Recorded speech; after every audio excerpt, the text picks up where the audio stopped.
அகிலத்தை காக்கும் அன்னையே போற்றி, அனைத்து உயிர்க்கும்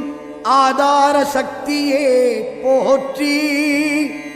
அழகின் திருவுருவாய் அமைந்தவளே போற்றி, அனைவருக்கும் அன்னமிடும் அருட்கரமே போற்றி, அக்ஷய பாத்திரத்தின் நித்திய ஜீவனே போற்றி, உலகின் பசி தீர்க்கும் உமையவளே போற்றி,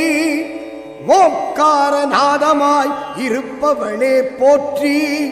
உள்ளம் உன் உடம்பில் கலந்தவளே போற்றி, எளியோர் மனம் குளிரும் இனியவளே போற்றி, ஈசனுக்கு உண்மையை உணர்த்தியவளே போற்றி, ஆனந்த வாழ்வை அருள்பவளே போற்றி, ஈகை ஒளியை உள்ளத்தில்